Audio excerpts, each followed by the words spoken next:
For the very final time. The story so far. Turns out we had a surprise witness on our hands. The victim himself, the storyteller. Wait a minute. Secret Pan, Labyrinthia, and Phantom Bizella. We've already seen this story so far. They've not updated the story so far this time. Lazy. Mr. Cantabella, I'd like to apologise for putting too much pressure on your daughter. Alright, yeah, sure. Now's the best time to apologise. Only your words can bring her back from the brink of madness. Let her hear the truth from her own father. All according to your plan, Layton. You've driven a speller into a corner in order to push me to a wall. I had no other choice. Speller, please listen to me. I don't even know why we're doing this anymore. We can just leave anytime we want now. You haven't done anything wrong. You didn't cause that accident. You have suffered so much thinking you were Bizella. I must take the blame for that. You, Mr. Cantabella! I sacrificed everything to make up for what I've done. But all I managed to do is inflict more pain upon others, if that's not so, Dark Law. Ellipses! Now sure we need to talk, Mr. Cantabella. Would you mind telling us your story? Yours, as well as the spellers of Miss Darklaw's. Very well. I'm still very confused by the part that Darklaw had to play in all this. Like, how was she the Great Witch? Like, surely that was an employee of the research facility. I don't know. This story too began when I was a young lad. When youth and I was still youth, full of dreams and hope. My webcam keeps going weird with the focusing. As you already know, we discovered the underground ruins, and deep within them lay that accursed bell. The Bell of Ruin. At the time, we still lacked the knowledge to decipher any of the writings we found there. This bell is magnificent. This bell's magnificent! It's bound to make the most wonderful sound! I have an idea. Why don't we make this bell a symbol of our town? That's a great idea! How are you supposed to do that? Let's build a bell tower for it, then we can ring it on special occasions! That's not a bad idea! Then it's settled. When we grow up, let's do it! Okay, just don't forget about it! Man, storyteller's young voice. Such a thing of beauty. The two of us chose different paths in life. I studied management in London, while Newton devoted himself to the study of natural sciences. And then you made a fortune following the invention of a new anesthetic. We both got married around that time, and each of us had a daughter. Eunice Bell was born shortly after your company gained funding. That's right. We eventually returned to our hometown and set about realising our childhood dream. Having built the bell tower in the middle of the town square, we retrieved the bell itself from the underground ruins.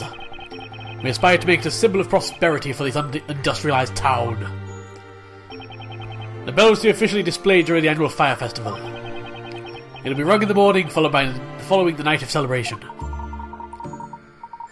Pardon the interruption, but at the time we were aware of the meaning behind the bell's name. They weren't even aware of the bell's name. Surely. Because they couldn't read any of the descriptions, so how would they even know it's called the Bell of Ruin?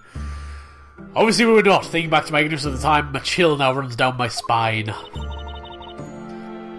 Ellipses. Newton and I went to the bell tower the day before the festival.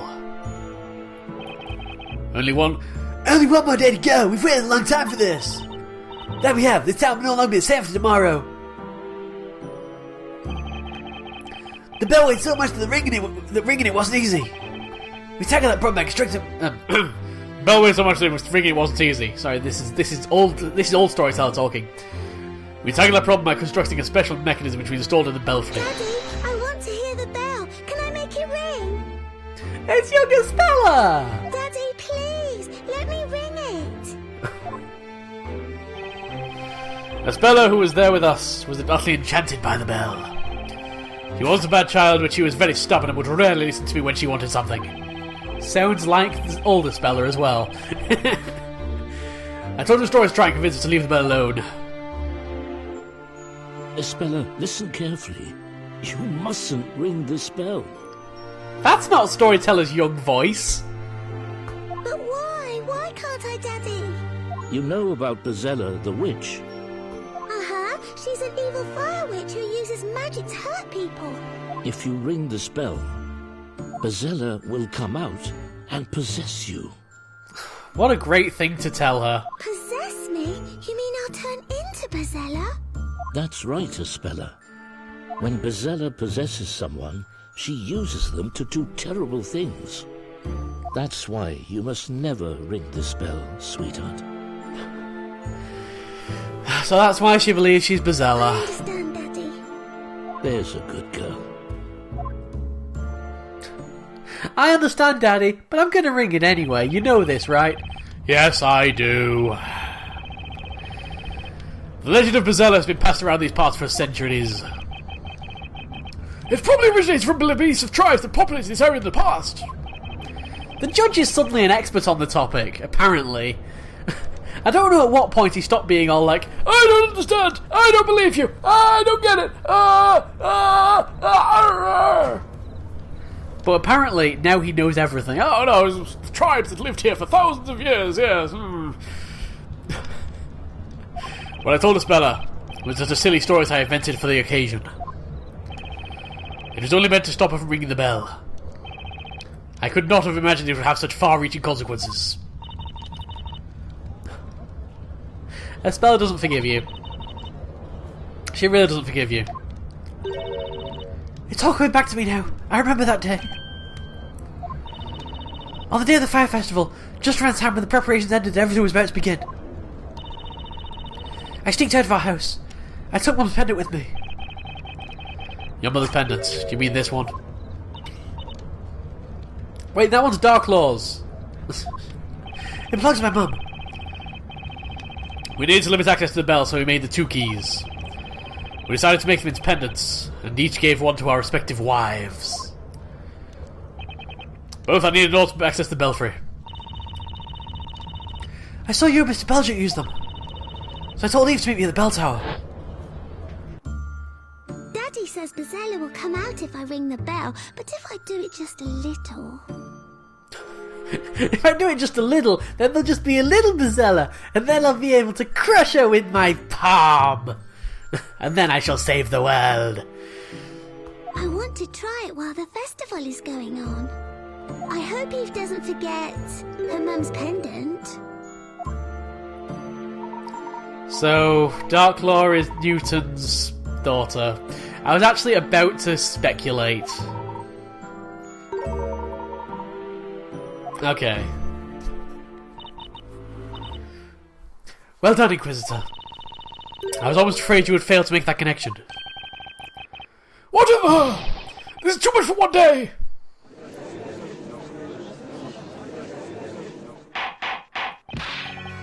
Order in the court! Lady Darklaw, you busy say you're Sir Belduke's daughter? Yes, my real name is Eve Belduke. I am the Alchemist's daughter. This is unbelievable! I also sneaked out of the house that evening, clutching my mother's pendant in my hand. I did just as you asked me to, did I not, Espella? She's manipulating stuff here. She's putting all the blame on Espella. Espella, my mum's going to be so angry if she notices I took the pendant. Don't worry so much. I just really want to ring that bell. I want to hear it. Ellipses. Yeah, she's really going out of her way to put as much blame as she physically can onto Espella.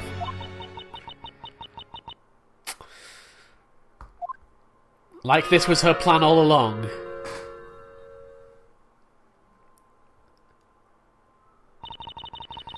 I rang the bell against my father's warning, and so Bezella possessed me. Because of me, the town and everyone in it, they're all gone. No, it's not your fault. Stop blaming yourself. Supposedly, the former inhabitants of this area also used to fall unconscious upon the sound of that bell. Perhaps they experienced a similar nightmare. It was I who brought the bell of ruin into this town. The one to blame for this calamity is not some witch, it's me. I brought destruction upon this town. I am Bezella.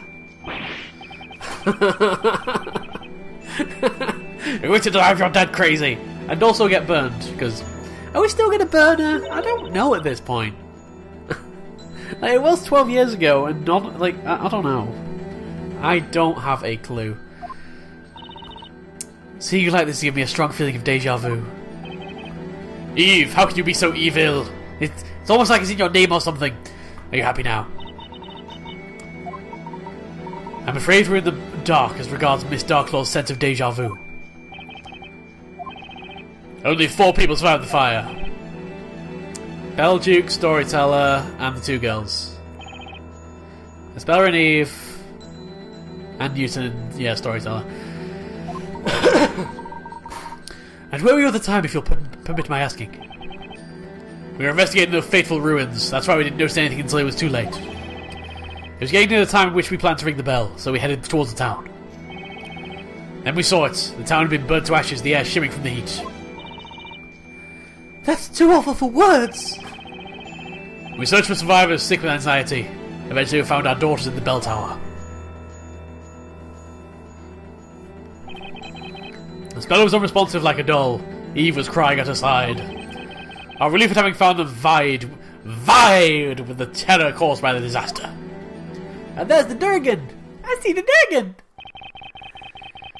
The worst night of my life ended, pierced with the first rays of sunshine. But then, it seemed the speller was already lost to us. We had lost her to Bezella. She wouldn't speak, eat, or even leave her room. She thought she was Bezella, and that she had destroyed the town. I couldn't get that out of her head. What she saw from the bell tower must have been so terrifying. But it wasn't shock from what she had seen. My own words had put her in that state. Had I only not told her that stupid story. We had been grasping at straws, trying to find a way to save Speller's mind.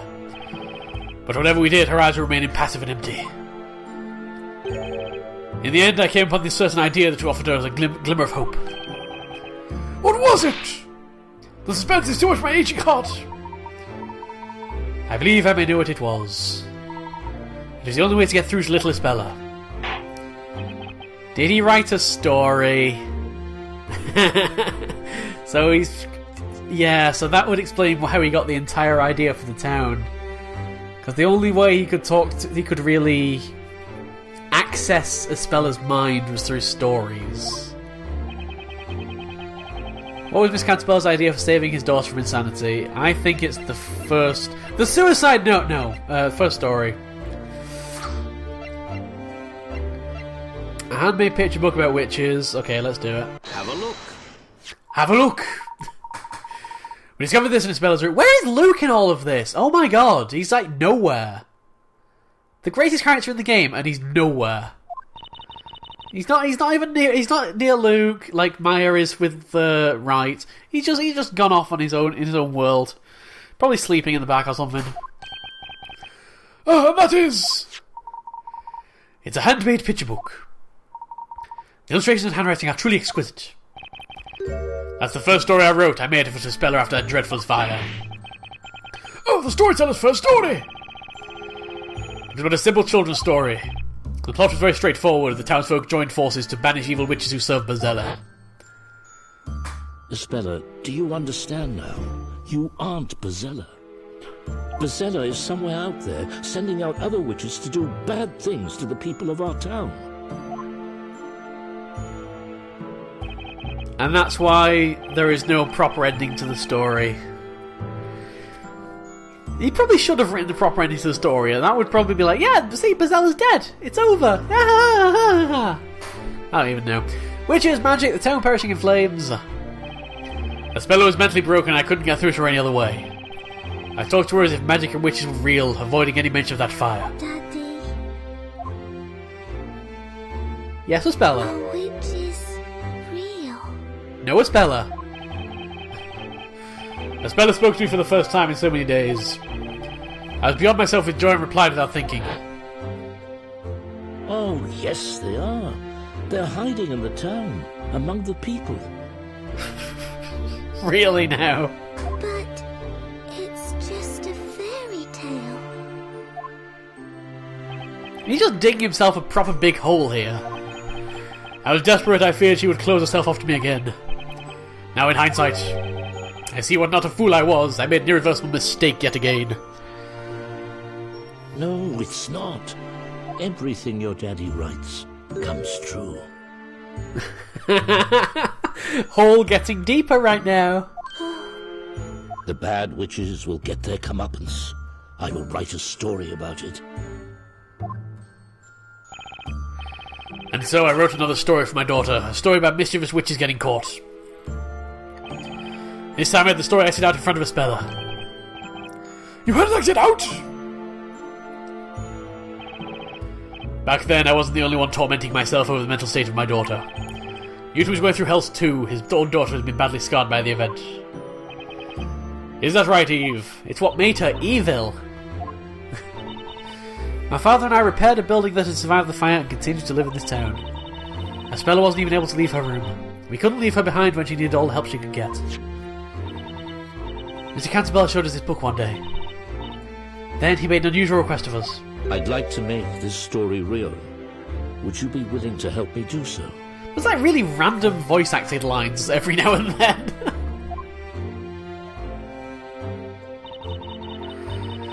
To our surprise, he was entirely serious. Seeing that, we gladly offered our help.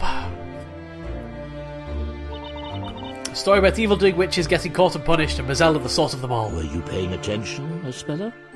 Witches got what they deserved, and peace has been restored to the town.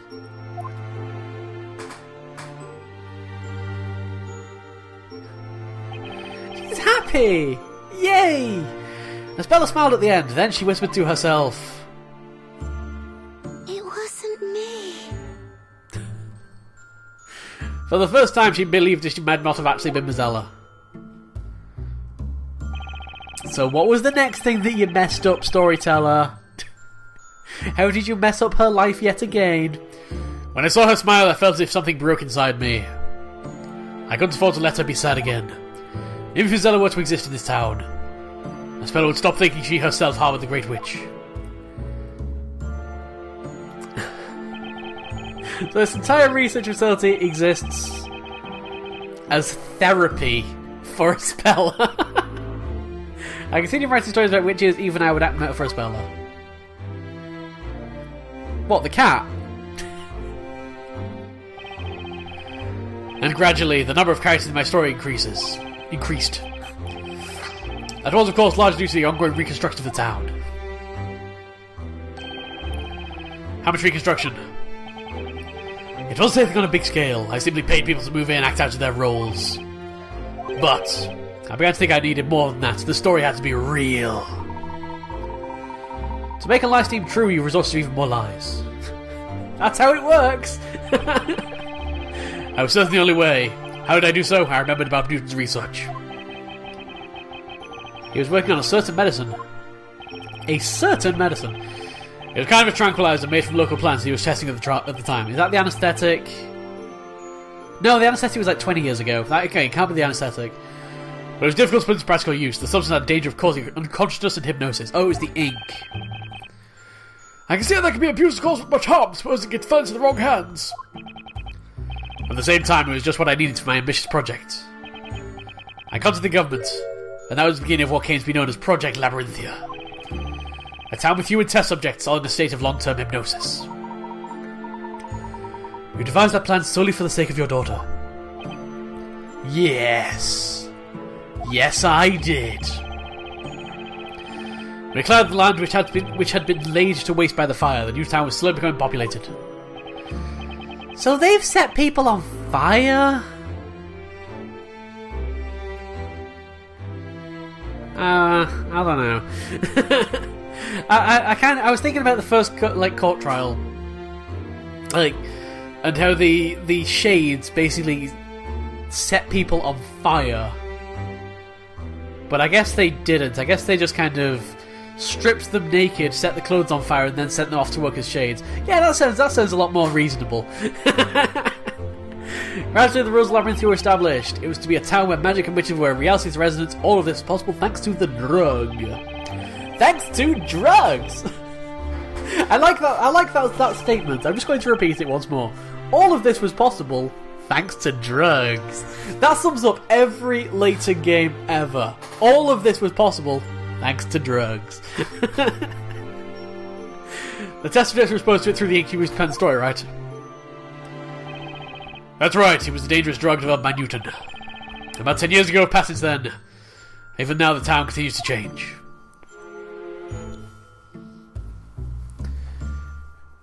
I shall now bow. For no reason whatsoever.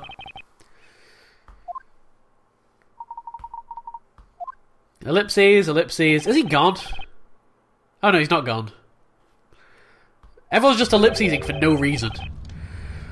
Project Labyrinthia! And all this was done for one girl. The speller was only able to be herself when she lived within my story. Oh, the irony of it. Only within a world in which Bezella was real could a speller's tragic memories be sealed. All this while, he was assisting me. Ellipses. I was the first shade. So you were an employee of the place. As soon as the story began, I disappeared from the scene. The spell was to see some magic, and someone had to don this robe. Okay, so yeah, my analogy to stagehands was pretty much perfectly correct. As the robe of visibility!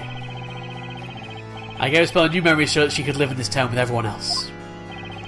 I also sealed the memory of her friend, Eve. My existence was too strongly connected to her memory of the fire, so she turned it into a cat instead.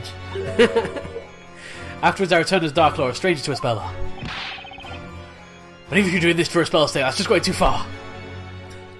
I think we went too far quite a while ago, actually. I made that choice. I do not regret the past 10 years. Meanwhile, my father was supporting Labyrinthia from behind the scenes in his own way. Do you mean his contributions as an alchemist?